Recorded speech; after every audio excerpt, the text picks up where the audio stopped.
إن الحمد لله نحمده ونستعينه ونستغفره ونعوذ بالله من شرور أنفسنا ومن سيئات أعمالنا من يهده الله فلا مضل له ومن يضلله فلا هادي له وأشهد أن لا إله إلا الله وأشهد أن محمدا عبده ورسوله يا أيها الذين آمنوا اتقوا الله حق تقاته ولا تموتن إلا وأنتم مسلمون يا أيها الناس اتقوا ربكم الذي خلقكم من نفس واحدة وخلق منها زوجها وبث منهما رجالا كثيرا ونساء واتقوا الله الذي تساءلون به والأرحام إن الله كان عليكم رقيبا يا أيها الذين آمنوا اتقوا الله وقولوا قولا سديدا يصلح لكم أعمالكم ويغفر لكم ذنوبكم ومن يطع الله ورسوله فقد فاز فوزا عظيما أما بعد فإن خير الحديث كتاب الله وخير الهدي هدي محمد صلى الله عليه وسلم وشر الأمور محدثاتها وكل محدثة بدعة وكل بدعة ضلالة وكل ضلالة في النار فأعوذ بالله السميع العليم من الشيطان الرجيم بسم الله الرحمن الرحيم فإذا قضيت الصلاة فانتشروا في الأرض وابتغوا من فضل الله واذكروا الله كثيرا لعلكم تفلحون. ہر قسم کی حمد و ثنا، بڑائی و کبریائی اللہ وحدہ لا شریک کے لیے لائق و زیبا ہے. بعدہ بیش بہا درود و سلام نازل ہو تمام انبیاء کرام پر، خصوصاً ہمارے آخری نبی جناب محمد الرسول اللہ صلی اللہ علیہ وآلہ وسلم پر. محترم بزرگوں اور دوستوں، نوجوان ساتھیوں، پیارے بچوں، پردہ نشین پیاری مائیں اور بہنیں، اللہ تبارک و تعالی نے اپنے نبی کو جو دین دے کر کے بھیجا تھا، وہ دین زندگی کے ہر پہلو کا احاطہ کیے ہوئے ہے. زندگی کے ہر پہلو کو شامل ہے وہ دین. انہی پہلوؤں میں سے ایک پہلو ہے معیشت کا، مال کے حصول کا، جو انسانی زندگی کی اساس اور بنیاد ہے.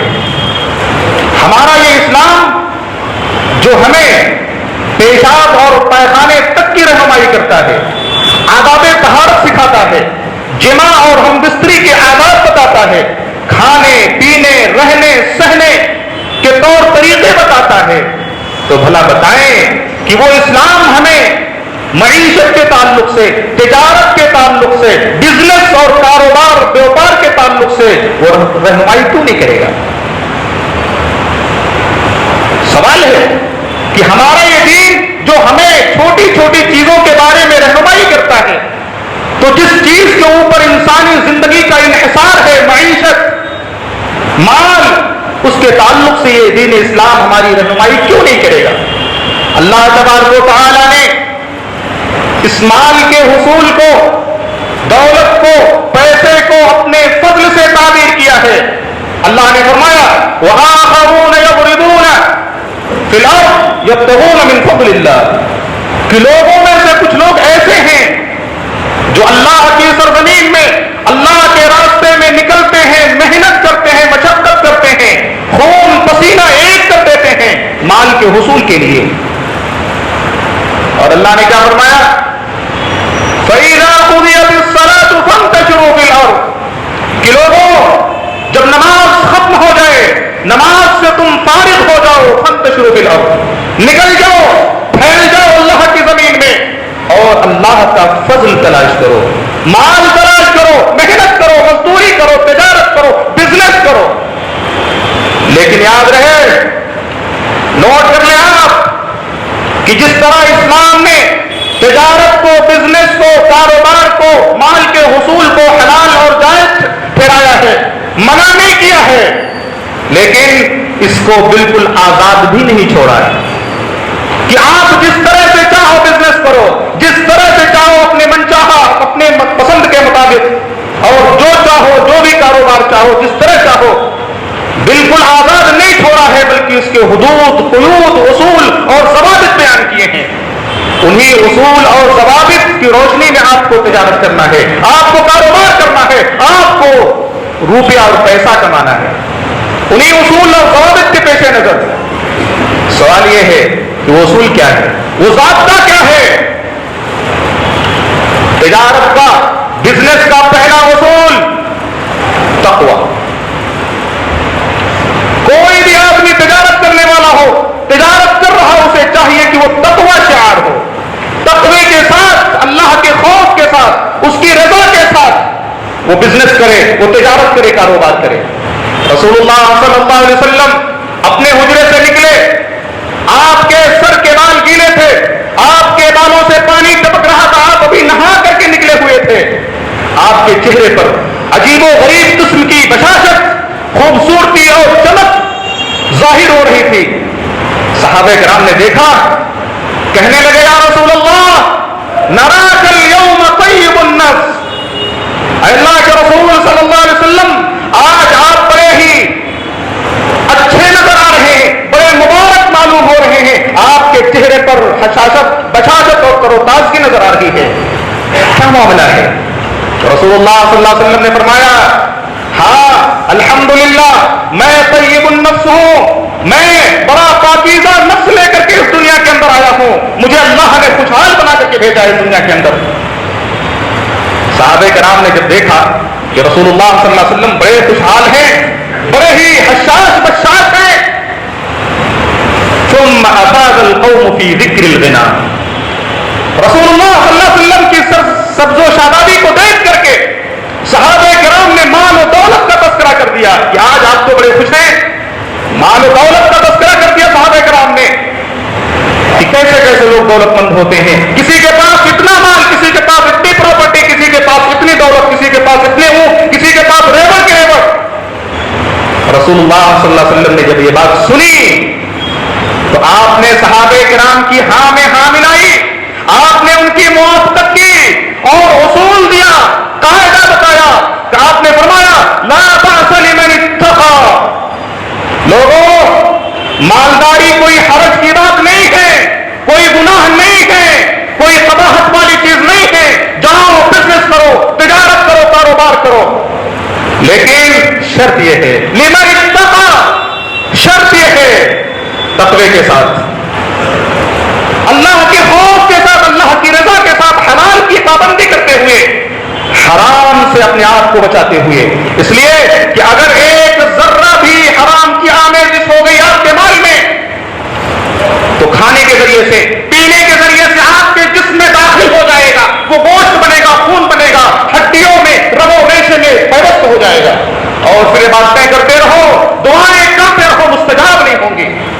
رسول اللہ صلی اللہ علیہ وسلم نے پہلا اصول دیا لا بأس لمن اتقى، لا بأس بالغنى لمن اتقى، مالداری کوئی حرج کی بات نہیں ہے، کوئی گناہ کا کام نہیں ہے، جاؤ بزنس کرو، اور آگے آپ نے فرمایا والصحة لمن اتقى خير من الغنى، جو شخص تقوی شعار ہو، تقوی کے ساتھ بزنس کر رہا ہو، تجارت کر رہا ہو، کاروبار کر رہا ہو، اگر اس تقوی کے ساتھ اسے مالداری نہیں ملتی تو دل چھوٹا کرنے کی ضرورت نہیں ہے، احساس کمتری کے شکار ہونے کی ضرورت نہیں ہے، گھبرانے کی ضرورت نہیں ہے۔ رسول اللہ بتا رہے ہیں، اصول بتا رہے ہیں، پیغام دے رہے ہیں آپ اپنی امت کو، والصحة لمن اتقى خير من الغنى، کہ اگر تقوی کے ساتھ آپ کو مالداری نہیں ملتی ہے، آپ کاروبار کر رہے ہیں، تقوی اختیار کیے ہوئے ہیں، اللہ سے ڈر رہے ہیں، سچائی اور صداقت کا، ایمانداری کا ثبوت دے رہے ہیں، لیکن اس کے باوجود آپ کے مال میں برکت نہیں ہو رہی ہے، آپ بہت بڑے لکھپتی کروڑ پتی نہیں بن پا رہے ہیں، تو گھبرانے کی ضرورت نہیں ہے، ڈرنے کی ضرورت نہیں ہے۔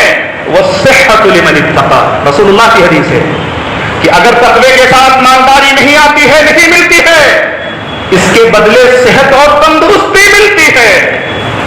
تو لوگوں سنو، خیر من الغنا، یہ صحت اور یہ تندرستی مالداری سے کہیں زیادہ بہتر ہے، کہیں زیادہ بہتر ہے، کئی گنا زیادہ بہتر ہے. اگر کسی شخص کو اللہ مالداری نہیں دیتا، تقوی کے ساتھ حلال کی پابندی کرتے ہوئے اسے صحت عطا کرتا ہے، تندرستی عطا کرتا ہے، تو پھر یہ صحت و تندرستی اس کے لیے مالداری سے بھی بہتر ہے.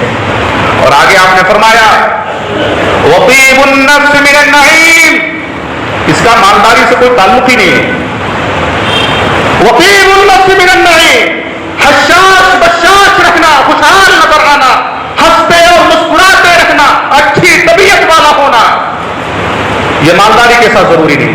رسول اللہ پیغام دے رہے اپنی امت کو، دل چھوٹا کرنے کی ضرورت نہیں ہے. بہت سے لوگ دیکھو مزدوری کرتے ہیں، محنت کرتے ہیں، دیہڑی پہ کام کرتے ہیں، خون پسینہ کرتے ہیں، دھوپ میں کام کرتے ہیں، لیکن دیکھو کتنے خوشحال نظر آتے ہیں. بہت سے لوگ لاکھوں کروڑوں میں کھیل رہے ہوتے ہیں، لیکن جب دیکھو ٹینشن ہی ٹینشن میں، ان کے چہرے کے ہاؤ بھاؤ سے پتہ چلتا ہے کتنے دکھ میں مبتلا ہے.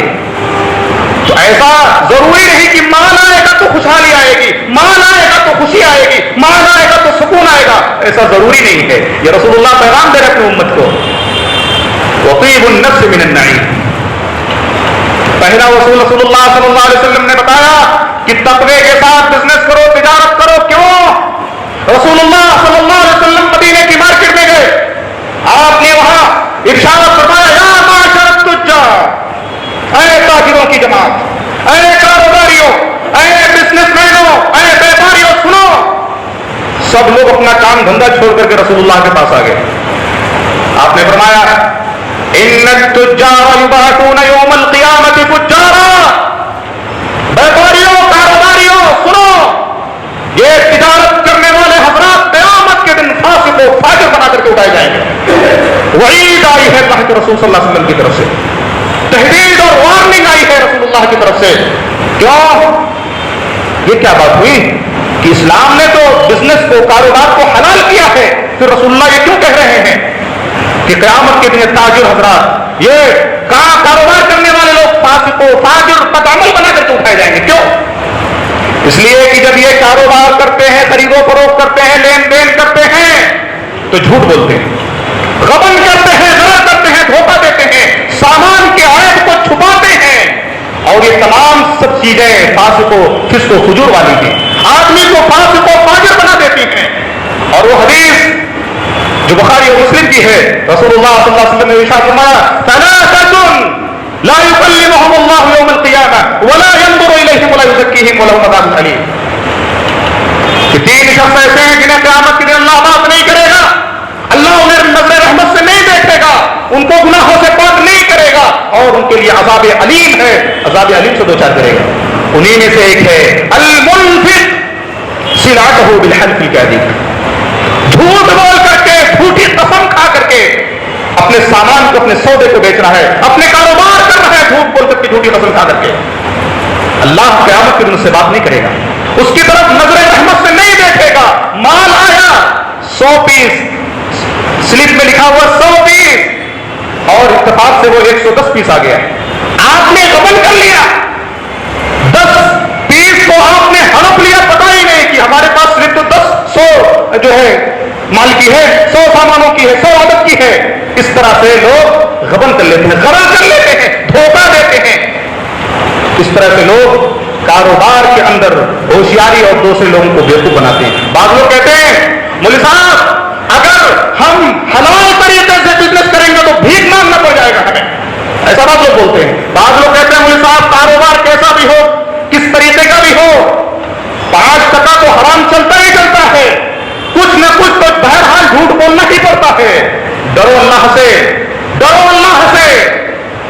صحابہ کرام نے کر کے دکھایا ہے اسلامی بزنس، اور ترقی کے وہ منازل انہوں نے طے کیے ہیں کہ دنیا آج بھی دنگ ہے، آج بھی حیرت میں پڑی ہوئی ہے.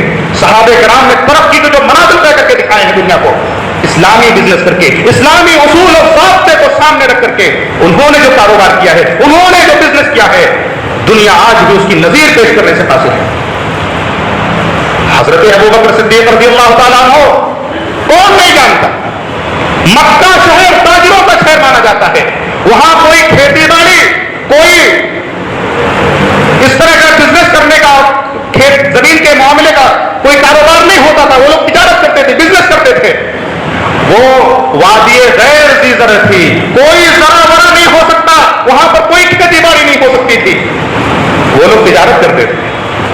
جو لوگ پہلے حالت کفر میں تھے، بعد میں جب اسلام لائے، اور ان اسلام لانے والوں کی فہرست بہت لمبی ہے. ان اسلام لانے والوں میں جو سب سے بڑے اونچے نام ہیں، جنہیں عشرہ مبشرہ کہا جاتا ہے، جن کو رسول اللہ صلی اللہ علیہ وسلم نے ایک ہی ساتھ ایک ہی ممبر پر جنت کی بشارت دی، جن میں ابو بکر بھی ہیں، جن میں عمر بھی ہے، عثمان بھی ہے، علی بھی ہے، عبد الرحمن بن عوف بھی ہے، طلحہ اور زبیر بھی ہیں. انہیں کی فہرست اٹھا کر کے آپ دیکھ لیجیے. پہلا نام حضرت ابو بکر صدیق رضی اللہ تعالیٰ عنہ کا. یہ جب خلیفہ بنائے گئے، جس دن ان کے ہاتھ پر بیعت ہوئی، کھڑے ہو گئے قوم کے سامنے. بخاری کی حدیث، اعلان کیا لقد علم قومی ان حرفتي لم تكن تعجز عن مؤونة اهلي. ابو بکر کہہ رہے ہیں کہ لوگوں، اے میری قوم کے لوگوں، تم سب جانتے ہو کہ میں ایک بزنس مین ہوں، میں ایک کاروباری ہوں، تجارت کرنے والا ہوں. ابو بکر کہہ رہے ہیں قوم کے سامنے، میں ایک کاروباری والا آدمی ہوں، میرا بزنس، میری تجارت بالکل سیٹل ہے، بہت اچھی طرح سے اس کا سیٹ اپ بنا ہوا ہے. میرے کھانے خرچے اور دیگر ضروریات سے میرا کاروبار عاجز نہیں ہے، یعنی کوئی تنگی ترشی اور فقر و فاقہ کا کوئی مسئلہ نہیں ہے. ورنہ کوئی یہ نہ سمجھ لے کہ ابو بکر پہلے فلاس تھا، پہلے فقیر تھا، جب سے خلافت ہاتھ میں آئی ہے تب سے مالوں کی بوچھار ہونے لگی ہے. کوئی یہ نہ سمجھ لے. لوگوں کے ذہنوں میں اٹھنے والے شکوک و شبہات کو اٹھنے سے پہلے، پیدا ہونے سے پہلے ہی انہوں نے ختم کر دیا. اس کے بعد آپ نے فرمایا کہ اے میری قوم کے لوگوں سنو، رسول اللہ صلی اللہ علیہ وسلم کی وفات کے بعد پوری امت کا بوجھ میرے سر کے اوپر آ گیا ہے. اب میں کاروبار نہیں کر سکتا، اب میں بزنس اور تجارت نہیں کر سکتا. لہذا فإن آل ابی بکر یأکلون منہ. اب آج سے ابو بکر کے آلو اولاد، ان کے اہل و عیال اور میرے ماتحت رہنے والے جتنے بھی لوگ ہیں، سب کے کھانے خرچے، ان کی ضروریات کا بندوبست خلافت کے مال سے ہوگا، بیت المال سے ہوگا آج کے بعد سے. کون کہہ رہے ہیں؟ ابو بکر صدیق کہہ رہے ہیں. یہ حدیث جو بخاری کی ہے، یہ بتا رہی ہے کہ ابو بکر ایک بہت بڑے بزنس مین اور تاجر تھے، اور ترقی اتنی کی تھی کہ جب اسلام لائے تو ان کے پاس 40,000 دینار موجود تھے. کہنے لگے کہ اللہ نے مجھے ہدایت دے دی ہے، میرا سینہ ایمان کے لیے کھول دیا ہے، اب میں اپنی دولت کے دہانے کھول دوں گا. انہوں نے 7 غلاموں کو، مرد عورت سمیت، جن میں ذنیرہ بھی ہیں، جن میں بلال بھی ہیں، سب کو آزاد کر دیا اپنے مال سے. کس کی برکت تھی؟ تجارت کی برکت تھی. اور روایت میں آتا ہے کہ سب کے سب آزاد دیے جا رہے ہیں. ان کے مالک، ان کے آقا ان کو آزاد دے رہے تھے اسلام لانے کی وجہ سے. حضرت ابو بکر صدیق رضی اللہ تعالیٰ عنہ نے اپنے تجارت، اپنے بزنس کے مال سے ان 7 غلاموں کو جو آزاد دیے جا رہے تھے 40,000 دینار خرچ کر کے آزاد کر دیا. آج لوگ سوچتے ہیں کہ آج غلام تو نہیں ہے. یہ اللہ کی بہت بڑی رحمت ہے کہ غلاموں کا مسئلہ ختم کر دیا ہے. ورنہ آج سماج میں بہت ساری بیوائیں موجود ہیں، آج سماج میں بہت سارے یتیم بچے موجود ہیں، آج سماج میں بہت سارے گرے پڑے کمزور مادے پسمادے لوگ موجود ہیں. ان کی کفالت کرنے والا، ان کا بوجھ اپنے سر اٹھانے والا کوئی موجود نہیں. بہت بڑا لکھپتی اور بہت بڑے بڑے لوگ موجود ہیں، لیکن وہ کوئی ان کی کفالت کرنے والا، ان کا دکھ درد سمجھنے والا، بانٹنے والا کوئی موجود نہیں. یہ اللہ کی بہت بڑی رحمت ہے کہ غلاموں کا مسئلہ اس نے ختم کر دیا ہے. ورنہ کوئی اسلام کی وجہ سے عذاب دیا جاتا جیسے مشرکین مکہ دیا کرتے تھے، تو بتائیے ایک مومن کے اوپر کیا گزرتی. اور رسول اللہ صلی اللہ علیہ وسلم نے حضرت ابو بکر کے تعلق سے فرمایا کہ یہ وہ ابو بکر ہیں، یہ وہ صدیق ہیں، ما نفعنی مال ابی بکر. کہ لوگوں سن لو، ابو بکر کے مال سے مجھے کتنا نفع پہنچا ہے. کون کہہ رہے ہیں؟ رسول اللہ کہہ رہے ہیں. لوگوں، ابو بکر کے مال